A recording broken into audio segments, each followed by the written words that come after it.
ಇವತ್ತು ನಗರಸಭೆಯಲ್ಲಿ ಅತಿ ತುರ್ತು ಸಭೆಯನ್ನು ಕರೆಯಲಾಗಿತ್ತು. ಇವತ್ತು ಎಲ್ಲ ಸದಸ್ಯರು ಏನು ಸರ್ಕಾರದಿಂದ ಆದೇಶ ಖಾತೆ ಬಗ್ಗೆ ಬಂದಿತ್ತು, ಅದ್ರ ಬಗ್ಗೆ ಹಲವಾರು ಗೊಂದಲಗಳು ಇತ್ತು. ನಿನ್ನೆ ತಾನೇ ಅಧಿಕೃತವಾಗಿ ಏನೇನು ದಾಖಲೆಗಳು ತೆಗೆದುಕೊಬೇಕಂತೇಳಿ ಸರ್ಕಾರದಿಂದ ಒಂದು ನಮಗೆ ಆದೇಶ ಕ್ಲಿಯರಾಗಿ ಬಂದಿರೋದ್ರಿಂದ ನಮ್ಮ ಅಧಿಕಾರಿಗಳು, ರೆವಿನ್ಯೂ ಅಧಿಕಾರಿಗಳು ಮತ್ತು ಎಲ್ಲ ಸದಸ್ಯರು ಸೇರಿ ಒಂದು ಚರ್ಚೆ ಮಾಡಿ ಗ್ರಾಮ ಠಾಣಾ ಖಾತೆ ಯಾವ ರೀತಿ ಮಾಡಬೇಕು, ಗ್ರಾಮ ಠಾಣಾ ಬಿಟ್ಟು ಅಪ್ರೂವ್ಡ್ ಲೇಔಟ್ ಯಾವ ಥರ, ತಿರ್ಗಾ ಏನು ಹೌಸ್ ಲಿಸ್ಟ್ ಯಾವ ಥರ ಅಂತ ಎಲ್ಲ ಸಮಸ್ಯೆಗಳ ಬಗ್ಗೆ ಚರ್ಚೆ ಮಾಡಿ ಇವತ್ತು ಎಲ್ಲ ಒಂದು ತೀರ್ಮಾನಕ್ಕೆ ಬಂದು ಈಗ ನಗರಸಭೆಯಿಂದ ಅಧಿಕೃತವಾಗಿ ಒಂದು ಅರ್ಜಿ ನಮಗೆ ಸರ್ಕಾರದಿಂದ ಬಿಡುಗಡೆ ಆಗಿದೆ.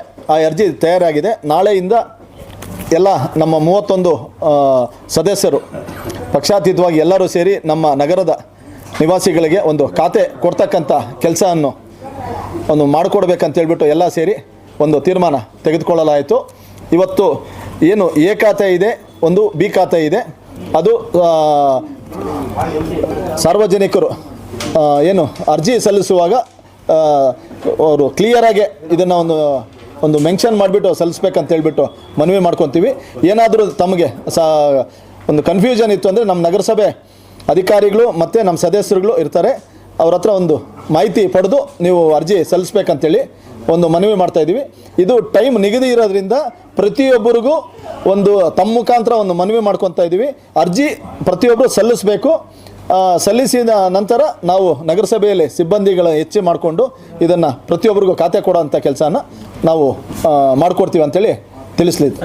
ಸರ್, ನಮ್ಮ ನಿರೀಕ್ಷೆ ಮೇಲೆ ಒಂದು 12,000 to 13,000 ಜನ ಈ ವ್ಯಾಪ್ತಿಗೆ ಬರ್ತಾರೆ. ಏನು ಇನ್ನು ಹಳೆ ಖಾತೆಗಳು ಬಂದು ಅಧಿಕೃತ ಇರ್ತಕ್ಕಂಥ ಅವರೆಲ್ಲ ಖಾತೆ ಮಾಡ್ಕೊಂಡಿದ್ದಾರೆ. ಅವರು ಅವಶ್ಯಕತೆ ಇದ್ದರೆ ಅಪ್ಲೈ ಮಾಡಬೇಕು. ಇಲ್ಲಾಂದರೆ ಇದುವರೆಗೂ ತೆಗೆದುಕೊಂಡಿರೋ ಅವ್ರಿಗೇನು ಅವಶ್ಯಕತೆ ಇಲ್ಲಾಂದರೆ ಏನು ತೆಗೆದುಕೊಳ್ಳೋದು ಬೇಕಲ್ಲ, ಅದೇ ಸಾಕು. ಅವ್ರಿಗೆ ಖಾತೆ ಇರೋದೇ ಸಾಕು. ಯಾರ್ಯಾರಿಗೆ ಸ್ಟಾಪ್ ಆಗಿತ್ತು, ಹೌಸ್ ಲಿಸ್ಟ್ ಆಗ್ಬೋದು, ಈ 1 ಕುಂಟೆಯಲ್ಲಿ ಮನೆ ಕಟ್ಟಿರ್ತಾರಲ್ಲ ಅವರಾಗ್ಬೋದು, ತಿರ್ಗಾ ನಮ್ಮ ಏನು ಸರ್ಕಾರದಿಂದ ಒಂದು ಸರ್ಕ್ಯುಲರ್ ಆದೇಶ ಬಂದಿದೆ ಅದ್ರ ಪ್ರಕಾರ ಮತ್ತು ನಮ್ಮ ಇದರಿಂದ ಕೊಟ್ಟಿರ್ತಕ್ಕಂಥ ನಿವೇಶನ, ನಗರಸಭೆಯಿಂದ ಕೊಟ್ಟಿರ್ತಕ್ಕಂಥ ನಿವೇಶನಗಳು, ಒಂದು ಹಕ್ಕುಪತ್ರಗಳು, ಅದನ್ನು ಸಲ್ಲಿಸಿ ನೀವು ಕೊಟ್ಟಾಗ ನಾವು ಖಾತೆಯನ್ನು ಮಾಡಿಕೊಡ್ತೀವಿ. ಸರ್, ಈ ಖಾತೆ ಅನ್ನೋದು ಒಂದು ಆನ್ಲೈನ್ ಖಾತೆ ಅಷ್ಟೇ. ಅದರಲ್ಲಿ ಎ ಖಾತೆ ಅಂದರೆ ಗ್ರಾಮ ಠಾಣಾ ಅಪ್ರೂವ್ಡ್ ಲೇಔಟ್ ಇರೋದು ಎ ಖಾತೆ. ಈ ಅಪ್ರೂವ್ಡ್ ಇಲ್ದಿರೋ ಖಾತೆ ಬಿ ಖಾತೆ ಅಂತ ಹೇಳ್ತಾರೆ. ಅಂದರೆ 3A ಇವಾಗ ಹೊಸದಾಗಿ ಆದೇಶ ಬಂದಿರೋದು. ಸರ್, ಇವತ್ತು ನಮಗೆ ಸರ್ಕಾರದಿಂದ ಒಂದು ಆದೇಶ ಬಂದಿದೆ. ಒಂದು ಡಾಕ್ಯುಮೆಂಟ್ಸು, ಒಂದು 6 ಡಾಕ್ಯುಮೆಂಟ್ಸು ಅಪ್ರೂವ್ಡ್ ಲೇಔಟ್ ಪ್ಲಾನ್ ಇತ್ತು ಅಂದರೆ ಇದು ಅಧಿಕೃತ ಬರುತ್ತೆ. ಒಂದು ತಮಗೆಲ್ರಿಗೂ ಈಗ ಒಂದು ಕಾಪಿ ಕೊಡ್ತೀನಿ. ಸಾರ್ವಜನಿಕರ ಇನ್ನೂ ನೀವು ಹೆಚ್ಚು ರಿಜಿಸ್ಟರ್ ಆಗಿರುತ್ತೆ, ಈ ಖಾತೆನೇ ಮಾಡಿಸ್ಕೊಂಡು. ಈ ಖಾತೆ ಅಂದರೆ ಅದು ಆನ್ಲೈನ್ ಖಾತೆ ಅಷ್ಟೇ. ಅದು ಅಧಿಕೃತ, ಅನಧಿಕೃತ. 3 ಅಂದರೆ ಅಧಿಕೃತ, 3A ಅಂದರೆ ಅನಧಿಕೃತ. ಕನ್ಫ್ಯೂಷನ್ ಯಾರೂ ಆಗಬೇಕಾಗಿರೋ ಇದಿಲ್ಲ. ಏನು ಅಪ್ರೂವ್ಡ್ ಲೇಔಟು ಹಳೆ ಗ್ರಾಮ ಠಾಣೆ ಇದೋ ಅವ್ರಿಗೆ ಅಧಿಕೃತನೇ ಸಿಗುತ್ತೆ. ಈ ಯಾರು ಅಪ್ರೂವ್ಡ್ ಆಗದಿರೋ ಈ ಸರ್ವೆ ನಂಬರ್ಗಳಲ್ಲಿ ಕಟ್ಕೊಂಡಿರ್ತಾರೋ, ಹೌಸ್ ಲಿಸ್ಟ್ ಇರ್ತೈತೋ, ಇದು ರೀಸೆಂಟಾಗಿ ಆಗಿರ್ತೈತೋ ಅವ್ರಿಗೆ ಮಾತ್ರ 3A ಅಂದರೆ ಅನಧಿಕೃತ ಖಾತೆ ಬರುತ್ತೆ.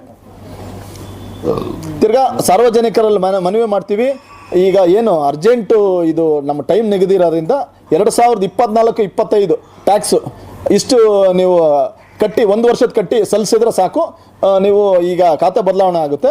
ನಮಗೆ ಅಷ್ಟು ಮಾತ್ರ ನಮ್ಗೆ ಸರ್ಕಾರದಿಂದ ಒಂದು ಆದೇಶ ಸಿಕ್ಕಿದೆ. ವಾಪಸ್ ಹೋಗಿಲ್ಲ, ಅದು ಅಧಿಕೃತವಾಗಿಯೇ ಕೊಟ್ಟಿರೋದು. ಅದ್ರ ಬಗ್ಗೆ ನಾನು ಅಧಿಕಾರಿಗಳಲ್ಲಿ ಮೇಲಿನ ಅಧಿಕಾರಿಗಳಲ್ಲಿ ಚರ್ಚೆ ಮಾಡಿಬಿಟ್ಟು ಯಾವ ರೀತಿ ಅವ್ರಿಗೆ ಖಾತೆ ಮಾಡಿಕೊಡ್ಬೇಕು ಅದು ಚರ್ಚಿಸಿ ಅವ್ರಿಗೆ ಖಾತೆ ಮಾಡಿಕೊಡೋ ಅಂಥ ಕೆಲಸವನ್ನು ನಾವು ಮಾಡಿಕೊಡ್ತೀವಿ. ಈಗ ವಾರ್ಡ್ ಈಗ ಎಲ್ಲ ಚರ್ಚೆ ಮಾಡಿದ್ದೀವಿ. ಅಧಿಕೃತವಾಗಿ ಎಲ್ಲ ಕಡೆ ನಮ್ಮ ಸಿಬ್ಬಂದಿ ಮತ್ತು ನಮ್ಮ ಸದಸ್ಯರನ್ನ ಎಲ್ಲ ಕೊಟ್ಟು ಆ ಸಾರ್ವಜನಿಕರಿಗೆ ಒಂದು ಬಗೆಹರಿಸೋ ಅಂಥ ಕೆಲಸ ನಾವು ಪಕ್ಷಾತೀತವಾಗಿ 31 ಸದಸ್ಯರು ಬಡವರ ಕೆಲಸ. ಇದು ಟೈಮ್ ನಿಗದಿ ಆಗಿರೋದ್ರಿಂದ ಎಲ್ಲರೂ ಸ್ಪಂದಿಸ್ಬೇಕಂತೇಳಿ ಎಲ್ಲರಲ್ಲೂ ಮನವಿ ಮಾಡ್ತಾಯಿದ್ದೀನಿ, ಸಾರ್ವಜನಿಕರಲ್ಲೂ ಮನವಿ ಮಾಡ್ತಾಯಿದ್ದೀನಿ. ಪ್ರತಿಯೊಬ್ಬರು ಇದಕ್ಕೆ ಅರ್ಜಿ ಸಲ್ಲಿಸಿ ನೀವು ಖಾತೆಯನ್ನು ತೆಗೆದುಕೊಳ್ಳಿ.